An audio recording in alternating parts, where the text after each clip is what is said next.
Malcolm Elliott on his way to an opening time trial victory in the 88 Kelloggs Tour. And would you believe it, same rider, different uniform, but Elliott was at it again yesterday, pushing himself to the very limits to win the prologue by a handsome margin. The effort more than worthwhile. Elliott's lead on that board, 12 seconds from another Briton, Paul Curran. The question now, can he keep that jersey all the way to Westminster? As confident as I can be, I think. I've got a strong team behind me, and we've picked the best possible team we can. 12 seconds lead now, and it's really like 5 days, individual days racing, and it's up to the others to try and take it off me.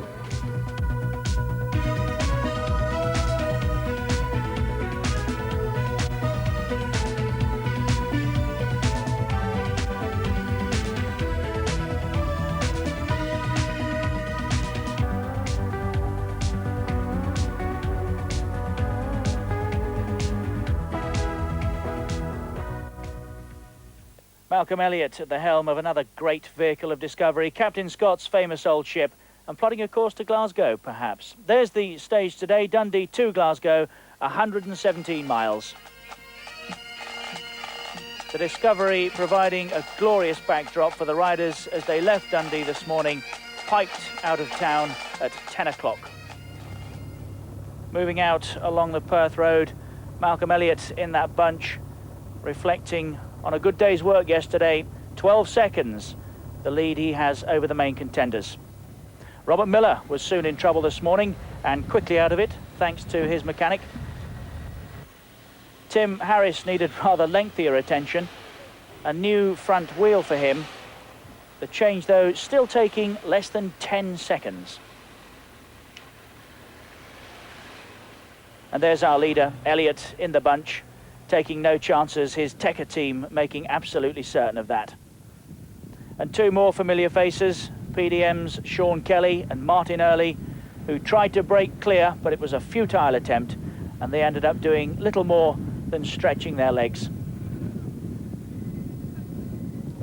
On then to the Perth Bridge, 23 miles covered, the first big city lying in wait, and with it the first serious business of the day.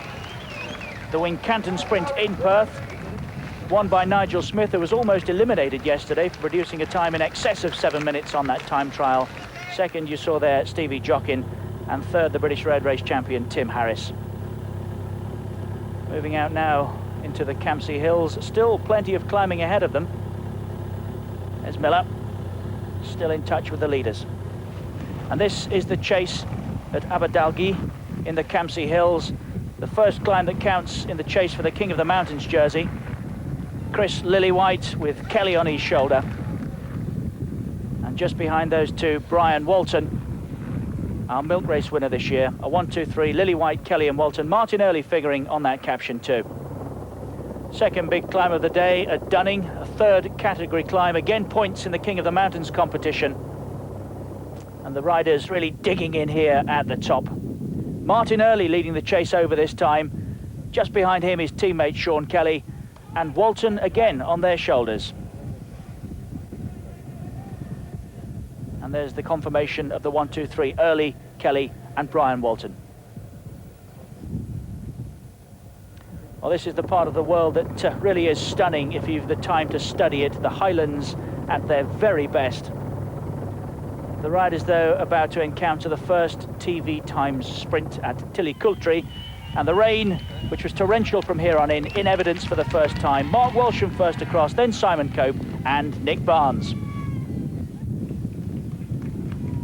Breathtaking start to the tour then as we head south to Glasgow. So too is the scenery from up here. This is Stirling Castle. She dates all the way back to 1107. Whoever held her, they say, was in charge of communications north to the Highlands, shrouded in that glorious Scotch mist today, and guardian of the River Forth in the valley beneath us. Let's just briefly introduce you to Robert the Bruce, one of the original owners here, and one of Scotland's bravest warriors, of course. I bet he wishes he'd got an umbrella today. Well, there's a new breed of warrior passing through Stirling today. Malcolm Elliott is on the charge, 12 seconds clear of his closest challenge. Martin Early is amongst that group. Phil Anderson is 10th, 18 seconds back. Glasgow's Robert Miller 12th at 19 seconds, Sean Kelly 13th at 21 seconds. Let's catch up with the riders on the road then. Commentators Paul Sherwin and Phil Liggett. Phil. And this is Marco van der Hulst here, having formed an alliance now with Nick Barnes when they passed through the feeding station. They didn't wait around at the feed. They grabbed their sacks of food and they've gone ahead. And they're now trying to gain ground. Now, it might be, Paul, they'll be allowed this. This is a crash here further back. And this is Francisco Andro, who's down in a ditch. And he's the new professional for the 7-11 team. Late replacement here in the squad. And he really has gone a perler down in what looks a very deep and very prickly ditch indeed. Well, these are the kind of crashes that can happen, Phil, on a day like this, with the wind coming from the side, all the riders trying to get as much shelter as possible, then all of a sudden, in front of you, somebody moves, the wheels touch, and then you're over into the ditch. But it looks as if it'll be okay. I think the mechanic's just changing his front wheel there, and he'll be back in the race quite soon. So we go back to the leaders in Stirling, the cobbled slope up to the second TV time sprint of the day. And the strength of Nick Barnes showing clearly there over Van der Hulst. Well clear for Nick as he takes an early lead in that competition. And now they're back together as we head out towards the climbs. And look at this, 3 minutes 22 seconds the gap. So it appears that the main field, for the moment at least, are not reacting. And it has to be said, of course, that overall Van der Hulst is in 80th place over a minute back, and Nick Barnes is 43rd. This is where we are at present on the climb of Earls Hill. The second category climb, extremely narrow and very difficult for the main field to organise a chase on these narrow roads. It does appear, though, Paul, that Barnes is the strong man. Well, Barnes is obviously doing all the work here. The Dutchman had a hard time in the time trial yesterday, which was uphill, and it looks as if he's leaving the pace setting to Nick Barnes, who's doing a very good job at the moment. As we go back to the chases, you can see in the middle there doesn't look to be any organised chase at the moment there. In the black crash, that is Steve Jones there from the PMS team, just keeping an eye on affairs for Nick Barnes in the front. I think the field huddling together there more for warmth. Nobody showing any real interest at the moment as the two leaders here continue up the climb and their lead going up all of the time. Well, Nick Barnes has been a busy man today already. He has in fact had 4 bike changes before he finally got into this leading group. And there he is, third in the British Professional Championship this year, and a winner of a stage of the milk race at Llandrindod Wells. Yellow jersey in the milk race as well, so a man who can probably stay out here all day if the bunch do keep the pressure off, Paul, and don't cause the reaction. Over the top of the climb of Earls Hill. So as we look down the slopes of the descent here, in fact, we can now have confirmation of Earls Hill. Barnes, Van der Hulst, Chris Lillywhite in 3rd place, best of the bunch. Sean Kelly noticeably up there in 4th slot. And as we start the descents, that will give Sean Kelly an early lead in the King of the Mountains at the moment. But of course, all the dangers very real now on these narrow roads with sharp bends and slippery surfaces. Well, as you can see, the rain is continually coming down. It's quite a good move by these two riders because they'll be able to negotiate the corners a little better than the bunch will. These kind of roads that are very narrow, it's difficult to organise a chase at all. And as I'm speaking, Phil, it's actually the lead is going up all the time. It's 4 minutes and 7 seconds now. And looking down from the helicopter here, the riders now are on the climb of Crow Hill, 82 miles covered. And the two riders out in front have been on the escape for the past 30 miles. They broke away, as I say, at the feeding zone at Alva, 52 miles covered, and the pack are seemingly letting them go for the moment. Well, that's it. As we, it looks here as if Keith Lambert, the team manager of the PMS team, is coming up just to have a quick word with Nick Barnes, probably to give him a time check, to let him know that the gap now is something like 4 minutes. Keith Lambert himself twice the British professional road racing champion of old, and cheering on Nick Barnes, who's with him in his 2nd season of professional racing. Now the reaction further back, because this is lower down the slope. Kelly is here, Adrian Timmish is the rider in the blue top there, and Sanchez is the Tekka rider, trying to get things hotted up for Malcolm Elliott, of course, because Elliott's on the Tekka team, and this is Martin Early. And he really is proving to be the strong man today. He's been at the front of the action on all of the climbs, and he's really feeling good. 7th in the World Championship, and this, without doubt, his best ever season. And there's his teammate and countryman, Sean Kelly, in 3rd place. Well, it's amazing actually at the moment, Phil, to notice that the PDM team are the team that are putting all the pressure on this race as we go back up to the leaders, because really it should be Malcolm Elliott's Tekka team. There on the front you can just see Nick Barnes trying to keep the pace up. Well, Barnes will know now because his team manager has told him that the chase is on, and he knows he's passing through the crucial moment of today's stage when the riders will have to try and hang into their gains because the reaction has started. They're on the way towards Lennoxtown. Once they get down to Lennoxtown, they'll turn sharp right, and in fact they run parallel to the riders on Crow Hill, and they'll be able to see exactly where the chasers are. The two PDM boys here, Early on the left and Kelly, are now looking for a little bit of help from everybody else. Malcolm Elliott is the rider who's just behind in the blue top. His yellow jersey obscured today by, in fact, the raining capes. It looked as though there was a gesture from Elliott there to our camera motorbike because they're trying to get things hotted up here. They have a breakaway group going. There look to be 11 or 12 riders in it. There's Elliott going through. Phil Anderson here in the red top. Elliott's the boy in blue, as we rejoin the leaders, who are now being put under quite a lot of pressure. Well, Barnes is keeping the pressure on all the time here on the climbs, waiting to get a little bit of help from Van der Hulst on the descents and the flatter roads. We go back here, you can see one or two of the riders in this group have got the capes. The number there, that's Robert Miller at the back there, just with his cape actually ripped open at the front, because it's very difficult for riders to breathe properly when they're wearing the capes on these climbs.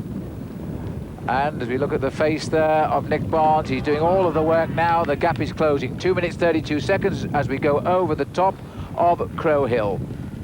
Barnes may have done enough today to take the lead in the King of the Mountains. He's winning all of the summits of the climbs. Van der Hulst is along for the ride. He's nowhere like as strong as Nick.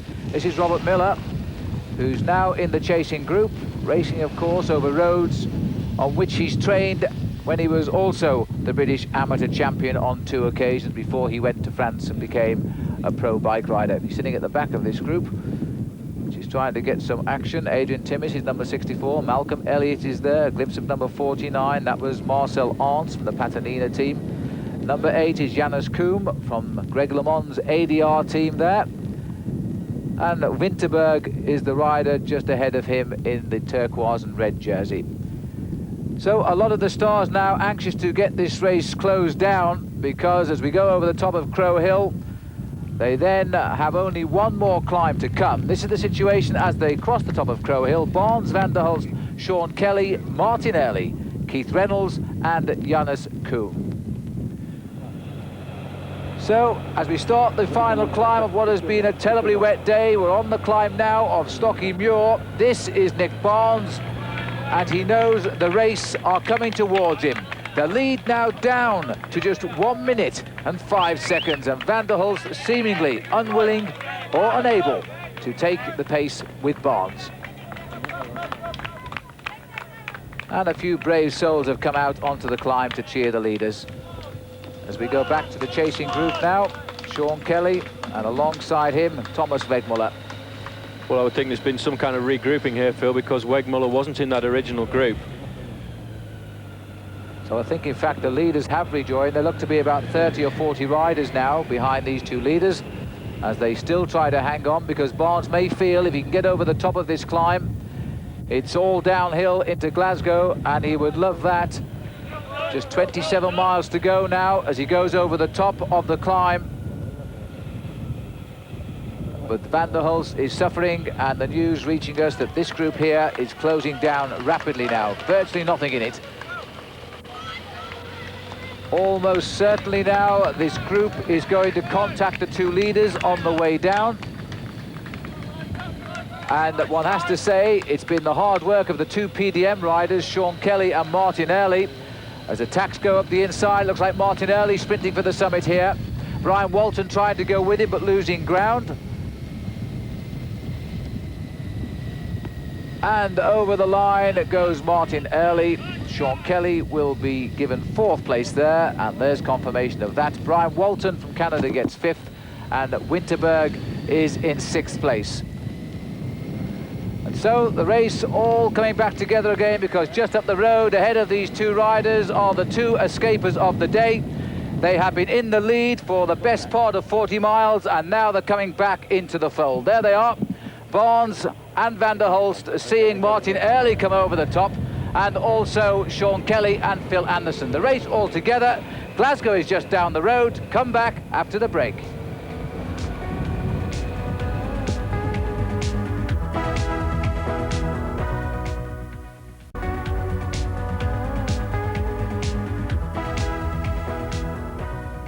Welcome back to a wet and dreary day, the opening day of the Kelloggs Tour of Britain, and these 4 riders on the outskirts of Glasgow now have just broken clear. Brian Walton of Canada is in this leading group, along with Gary Coltman in second place of the ever-ready, the white jersey of Martin Early. The other rider there, Kim Eriksson, and this is the remnants of the main field now chasing them down. They open the gap just a couple of miles outside of the city, and Gary Coltman here now is going for it. Well, Coleman really is driving this break along. Gary Coleman, the British Omnium champion at the moment. You can see the pain on his face as they're fighting to keep the group away through the town here of Glasgow. Brian Walton, the winner of the milk race early this year, is now looking forward to a double, because Walton could go into the lead with the right move. His dangerous man here is Martin Early, slightly ahead of him in the overall classification. And so the riders coming through now to start their circuit of the city centre of Glasgow. Walton leads them through. This is Gary Coltman, and there's Martin Early, the star of the day without a doubt, along with Sean Kelly. 4 riders then going clear. Oh, somebody's punctured, Paul. Somebody's punctured, and it's not Early, it's Brian Walton who's gone. Brian Walton, flat back tyre. Well, how unlucky can you get? Because the whole field are only just behind. The car klaxoning is coming up to Walton, so service is at hand. But the gap, as far as we know, is no more than about 20 seconds, and that won't be quick enough to get Walton back into that front group. Well, that really is terribly bad luck. We'll go now to the chasing group here. They're going to sweep up Brian Walton, I'm afraid. And that's going to leave now just the 3 riders out in front. And the surface here in the centre of Glasgow is absolutely treacherous. Well, that's got to be a bitter blow also for the other riders in this breakaway, because Brian Walton would have moved into second place overall, and he would have been a good rider to try and drag this breakaway. At the front at the moment, it's the Toshiba team trying to chase the group down. It's amazing to notice that none of the Ticker team from Malcolm Elliott are there to help him.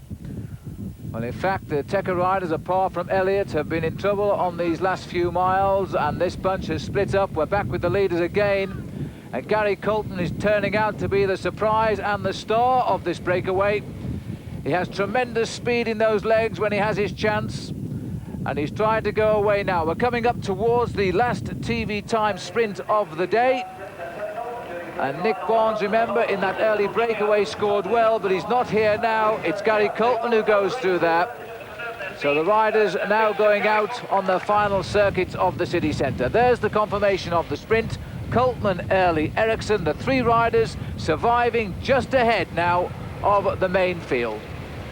Well, Coleman really is driving this group along here. Martin Early looks a little bit more concentrated than Coltman, the grimace and the pain showing on his face. Martin driving it along here, maybe hoping to take the pressure off Sean Kelly, who'll be in the group behind. But coming across here, it looks like Remick Stumpf from the Toshiba team. He seems to have come from nowhere.